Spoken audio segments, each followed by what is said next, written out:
धरती, जल, आकाश, हवा और अग्नि, इन पंच तत्वों की नेमत ही हमारा वजूद है, ताकत है। इन्हीं पंचभूतों ने मिलकर तरक्की और खुशहाली की सुनहरी इबारतें लिखी हैं। प्रधानमंत्री कृषि सिंचाई योजना एकीकृत जल ग्रहण क्षेत्र प्रबंधन कार्यक्रम भारत सरकार के ग्रामीण विकास मंत्रालय के अंतर्गत भूमि संसाधन विभाग और मध्य प्रदेश सरकार के पंचायत एवं ग्रामीण विकास विभाग द्वारा संयुक्त रूप से संचालित परियोजना ने कटनी के जनजीवन में उम्मीद की ऐसी ही दस्तक दी है।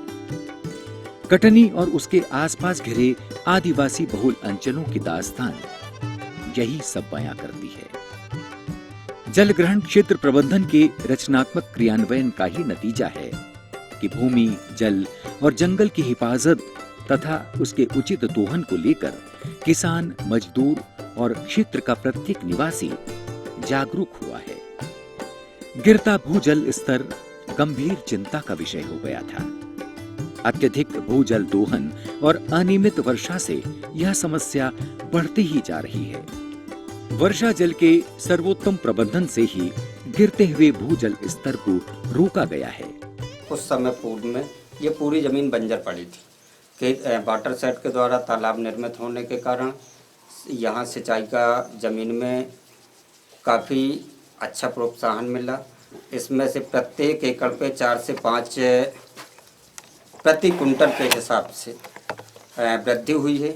और इनके बनने से हमारे यहाँ का जो वाटर लेवल है वो भी बढ़ा है और जो कृषि का रकबा है वो भी बढ़ा है। मतलब कृषि का रकबा लगभग जहाँ फसलें नहीं होती थी और तालाब बनने के बाद वहाँ फसलें मतलब पूरी तरह से पक जाती हैं। जो ज़मीन भूमि पड़ी थी वो जुत के आज उसमें किसान अच्छे अपने हाव भाव से खेती कर रहा है, उससे उसको पानी भी मिल रहा है और हर प्रकार के उसमें उसको फायदा ही मिल रही है। इन तमाम पहलुओं को देखते हुए जल ग्रहण क्षेत्र का वैज्ञानिक तरीके से उपचार करना जरूरी है। कटनी जिले में 10 स्वीकृत परियोजनाओं का क्रियान्वयन किया गया। जल ग्रहण परियोजना पूर्णतः जन सहभागिता केंद्रित और सामुदायिक संगठन पर आधारित है। अतः इस बात को ध्यान में रखकर जल ग्रहण क्षेत्र में विस्तृत कार्य योजना तैयार की गई। कार्य योजना क्रियान्वयन दल ने परियोजना क्षेत्र का भ्रमण किया। इसके बाद उस परियोजना क्षेत्र में आने वाले समस्त प्राकृतिक संसाधनों का विश्लेषण किया। विश्लेषण करने के बाद परियोजना में विकास कार्यों को चयनित किया गया। वाटरशेड डेवलपमेंट टीम द्वारा संपूर्ण परियोजना क्षेत्र में स्थित गांवों का घर घर जाकर हाउस होल्ड सर्वे किया गया और परिवार की जानकारी को सीधे संकलित किया गया।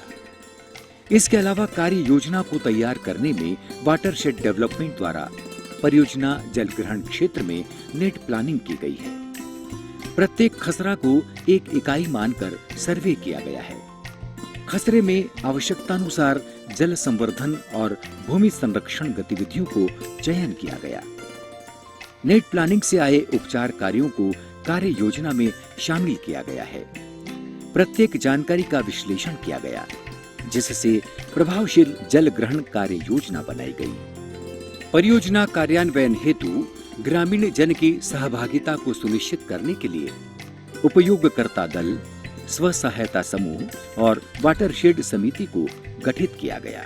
ग्रामीण जनों के परियोजना से जुड़ाव को स्थापित करने के लिए आस्थामूलक गतिविधियों जैसे पेयजल और निस्तार के लिए तालाब, स्टॉप डैम और school boundary wall, CC road आदि का क्रियान्वयन किया गया। एकीकृत जल ग्रहण क्षेत्र कार्यक्रम रिस टू वैली सिद्धांत पर आधारित है। रिस टू वैली सिद्धांत का पालन करते हुए परियोजना जल ग्रहण क्षेत्र को 3 हिस्सों में बांटा गया। रिचार्ज जोन पहाड़ी क्षेत्र में CCT, gully plug loose boulder, पौधारोपण की गतिविधियों का क्रियान्वयन किया गया। इसमें फर्स्ट ऑर्डर और सेकंड ऑर्डर ड्रेनेज पर पानी की गति को कम करने और मिट्टी के कटाव को रोकने के लिए गली प्लगिंग और लूज बोल्डर का निर्माण किया गया। ट्रांजिशन जोन मैदानी क्षेत्र सरप्लस रन ऑफ को सिंचाई में उपयोग में लाने के लिए खेत, तालाब और सिंचाई तालाबों का निर्माण किया गया। सर्वप्रथम वहाँ पे contour trench, staggered trench, loose boulder, gully plug जैसी संरचनाओं का चयन किया गया, जिसके बाद में नालों के बीच में चेक डैम, स्टॉप डैम का निर्माण कराया गया और शासन द्वारा समय समय दिए गए दिशा निर्देशों के अनुसार काम कराए गए। ये ज़मीन का कटाव रुक गया है, पानी का जो वाटर लेवल है, वाटर लेवल भी बढ़ गया है। आजू बाजू के किसानों को खेती की जो सिंचाई है, सिंचाई में भी बड़ा सहयोग हो रहा है। और जो रकबा है, जो पहले इधर आजू बाजू का रकबा पड़ा रहता था, तो वो सिंचाई की वजह से, इस चेक डैम की वजह से उनकी सिंचाई बढ़ गई।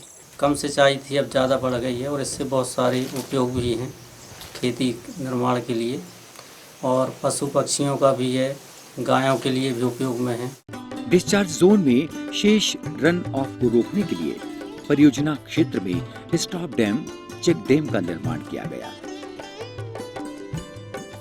परियोजना में कृषि उत्पादकता मद के अंतर्गत बीज प्रतिस्थापन, सूक्ष्म पोषक तत्व, मृदा परीक्षण, उन्नत कृषि यंत्र उपलब्ध कराने जैसी गतिविधियों का क्रियान्वयन किया गया है। किसानों को प्रशिक्षण देकर उन्नत कृषि करने हेतु प्रेरित भी किया गया है, जिसके परिणाम स्वरूप प्रति हेक्टेयर औसत 4 क्विंटल उत्पादन बढ़ा है। किसानों की आर्थिक सामाजिक स्थिति में सुधार भी हुआ है। हर जगह जहाँ जहाँ तालाब बन गए हैं, हर जगह दुगनी और चौगुनी फसल इस साल है ये तालाब की वजह से, और बहुत फ़ायदा इससे हमको मिला, हमारे गांव को भी बहुत फ़ायदा मिला। सब लोग खुश हैं, संतुष्ट है बिल्कुल।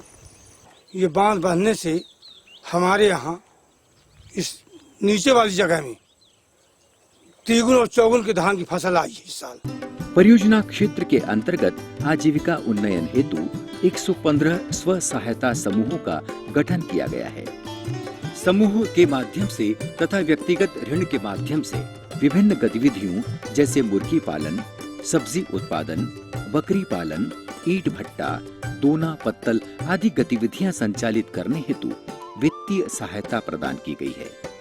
वर्तमान में संचालित समूह को आजीविका मिशन से जोड़ दिया गया है। परियोजना के माध्यम से जल ग्रहण विकास कार्यों का प्रबंधन उचित तरीके से ग्रामीण समुदाय को प्रशिक्षित कर उनके हाथों में सौंपा गया है, ताकि परियोजना अवधि समाप्त होने के बाद भी क्षेत्र के विकास की संभावना बनी रहे। और इसमें मछली पालन का भी कई तरह से लाभ मिल रहा है। इससे जो ग्रामीणों को कई लाभ प्राप्त हुआ है। यह योजना बहुत ही सराहनीय है और हम ग्रामवासियों के लिए खासकर बहुत ही लाभदायक है। किसानों के लिए अति उत्तम फलदायक है, मात्र जंगली जानवरों के लिए प्लस पशुओं के लिए भी। 10 गांव के जितने भी पशु आते हैं यहाँ जल ग्रहण करते हैं। परियोजना की पारदर्शिता को सुनिश्चित करने के लिए जल ग्रहण क्षेत्र में निर्मित समस्त जल संवर्धन और भूमि संरक्षित संरचनाओं को क्रियान्वित स्थल से ही भूवन पोर्टल पर अपलोड किया गया है, जिससे जन सामान्य जल ग्रहण क्षेत्र की सभी संरचनाएं भूवन पोर्टल से भी देख सकते हैं। परियोजना की संवहनीयता बनाए रखने के लिए ग्राम पंचायत के माध्यम से सूचनाएं ग्रामीण जनों को सौंपी गई हैं, जिसमें ग्रामीणों को संरचनाओं और रखरखाव के संबंध में प्रशिक्षण देकर संरचनाओं को सौंपा गया। ग्राम पंचायत को परियोजना के समस्त अभिलेख हस्तांतरित कर दिए गए हैं। आओ चल के नया सवेरा खोजें हम, और न मिले तो किरण किरण जमा करें हम। जल है तो कल है, जीवन है तो जल है। आओ फिर एक नया सूरज बनाए हम।